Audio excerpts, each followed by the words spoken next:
दिनांक 28 जूनपासून सर्व सलूनची दुकाने शासनाने सुरू करण्याचे आदेश दिले आहे। महाराष्ट्र नाभिक मंडळाने अमरावती रेल्वे स्टेशन चौकात पत्रकार परिषद घेऊन अशी माहिती स्पष्ट केली। गेल्या 3 महिन्यापासून महाराष्ट्रामधील सलून व्यावसायिकांवर उपासमारीची वेळ आली होती। त्यात आता शासनाने रविवारपासून अटी नियमानुसार दुकाने सुरू करण्याचे आदेश दिल्याने महामंडळ पदाधिकाऱ्यांनी आभार मानले। या नियमानुसार आता दुकानदाराला सॅनिटायझर, ॲप्रॉन, हँड ग्लोव्ज खरेदी करावी लागल्याने आता कटिंगचे दर 100 रुपयापर्यंत घेण्यात येऊ शकते। ज्या दुकानदारांनी नियमांचे पालन केले नाही अशा दुकानदारांना महाराष्ट्र नाभिक महामंडळ 1000 रुपये दंड देणार आहे, अशी माहिती पत्रकार परिषदेमध्ये स्पष्ट करण्यात आली। 2 खुर्च्यांमध्ये अंतर ठेवणे, सॅनिटायझर ठेवणे, प्रत्येक ग्राहकांना यूज अँड थ्रो ॲप्रॉन आणि नॅपकिन देणे इत्यादी नियमांचे पालन दुकानदारांना महामंडळाच्या वतीने देण्यात येणार आहे। आणि आपण आपल्या संघटनेच्या वतीने काही नियम ठरवलेले आहेत, त्या नियमांचं पालन आपल्या सर्व सलून व्यावसायिकांना करायचं आहे, जेणेकरून कुठलीही गैरसोय आपल्या हातून होऊ नये। आणि कोरोनाचा प्रसार थांबवण्यासाठी आपण सर्वप्रथम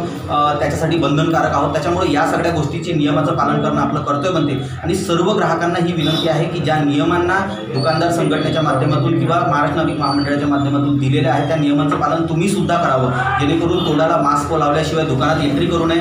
आधार कार्ड कंपल्सरी आहे, त्याच्याशिवाय कोणत्याही दुकानामध्ये एंट्री भेटणार नाही। आणि इतरत्र ज्या सगळ्या गोष्टी आहेत आणि सलूनचे जे दर या ठिकाणी वाढवण्यात आलेले आहेत, कटिंगचे जे दर वाढवण्यात आलेले आहेत, त्याच्यामागं बरेचसे कारणं आहेत। तर ते कारणं सुद्धा आपण समजून घेऊन कोणीही दुकानदाराचा मजाक न उडवता त्या सर्व दुकानदारांना संघटनेला सहकार्य करावं, एवढी विनंती। धन्यवाद।